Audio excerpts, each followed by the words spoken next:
of your favorite Wisconsin scene to Outdoor Wisconsin, 1036 North 8th Street, Milwaukee, Wisconsin, 53233. Over the years, we've featured many artists whose work has been inspired by the beauty of Wisconsin's outdoors. Last summer, Debbie Wolniak visited Christopher Schoofs of Kewaskum, an artist with a very unusual story. We're at the Maple Grove Homestead in Washington County in Kewaskum, and we're here with Christopher Schoofs. And Christopher, you are an artist, but you have a story. Tell us about it. Well, what would you like to know? Tell us about your background. You are not the standard artist with a standard line of vision. You are actually legally blind. Yep. I was born legally blind or visually impaired, and it's one of those things that it's just one of those things you're born with, you inherit it. And what I have is called retinitis pigmentosa, or RP for short. And it affects predominantly men, but also women. And what it does is primarily affects the retina and how it gathers light, and especially in the peripheral vision, which is your side vision. And my night vision, I don't see well in the dark. And that's why I have Aztec here. We graduated in February from Guide Dogs for the Blind, and he's been my guide dog since that time. And the painting to our left is something that's actually a painting that's I've seen from around here. Mm-hmm. Is that right? Yeah, that's entitled The Silver Highway, and it's inspired by a view of the Milwaukee River in the village of Kewaskum. And I took some artistic license to do some rearrangement of the composition, and to sort of, as an artist, once in a while you have to push things around and idealize to capture the right balance and the right composition, and basically to create art, to create something that feels like the original, but is something more magical. Yeah.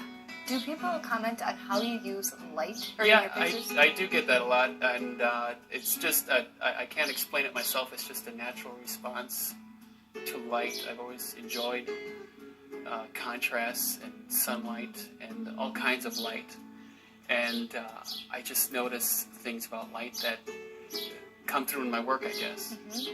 They just naturally pop out, and I just enjoy seeing and trying to capture the nuance of that. There's so many different possibilities, and there's no formula. Each painting is a new experience for me. Mm-hmm.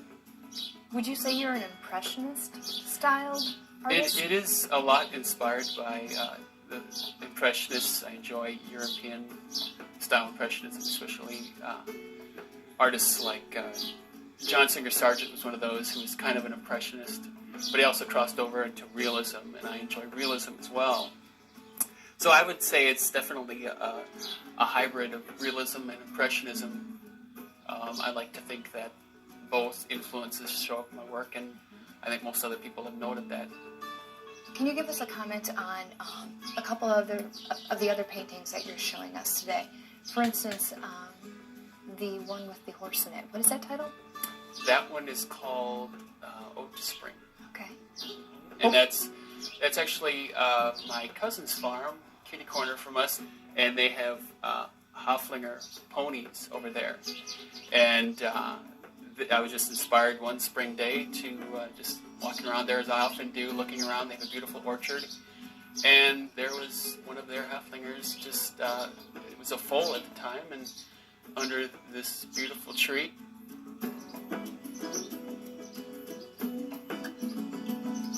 Well, it seems to me that you do take a lot of your inspiration from the environment around you, and that seems to be really key. One of the pieces of the farm equipment that's still here is one that you painted. Mm-hmm. Yeah, that you're speaking of the hay mower? Mm-hmm.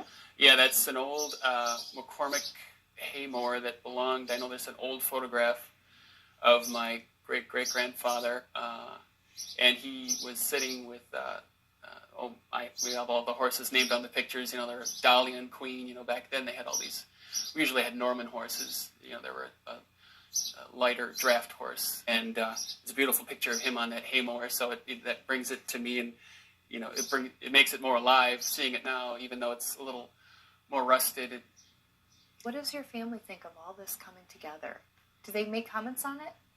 Yeah, I think, they've always been supportive, especially my parents. They've always just allowed me to do my own thing, you know. And they, you know, at times when I was younger, doctors, you know, knowing my condition, said don't encourage them, but they never stood in the way of that. They ignored the advice of doctors like that and just allowed me to sort of keep working and thinking things through. Some of your paintings are actually in a little off the downtown area at a company called Think Technologies. Is that right? I do have a show ongoing there. That's at the Hyde House in Bayview. And I also have one of my other galleries in the Midwest. It's at the White Oak Gallery in Edina, which is a suburb of Minneapolis. The pictures that are actually here in Milwaukee, can you tell us a little bit about those that are down there? Yeah, there's one other I can think of. It's earlier work that I've had in my collection of a cousin of mine. And she was just kind enough to sit for me one day and just had this beautiful sunrise. And everything just worked out magically. And it was a very simple piece, just a profile in sunlight, but it captured, I think, a lot of the essence of what it is to like to work and rise early with the sun on the farm. There's one that actually has a sidewalk in it. Snow was melting a little bit. That's one entitled Snow Play, and that is a scene actually captured in West Bend, and it's kind of difficult in some ways because this kid, after a while, got a little sassy and decided to throw snowballs at me and made it a little more of a challenge. He actually threw it at my painting, but we made it work anyway, you know, a little touch-up. So. And there's another one that actually has an ice scene. I'm trying to remember what that was. Yeah, that would be Lake Bernice, and that's a lake just over the county line in Fond du Lac County. And it's a beautiful little area. It's kind of tucked away, and it's just this beautiful little oasis. There's this island they call Pile Island, and you can see it off to the left. You can't tell it's an island. It might look like a bend in the river, but it's this beautiful lake, especially in winter. You know, I was just dazzled by the fact that you had all these ice fishers out there, and the way the sunlight was just glistening off the lake. It was just something that I knew I had to paint.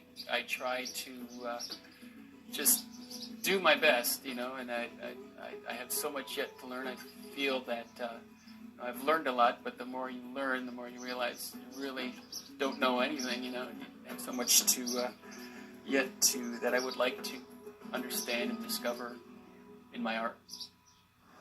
The all-new Northwest Chicago Sports Show runs this weekend.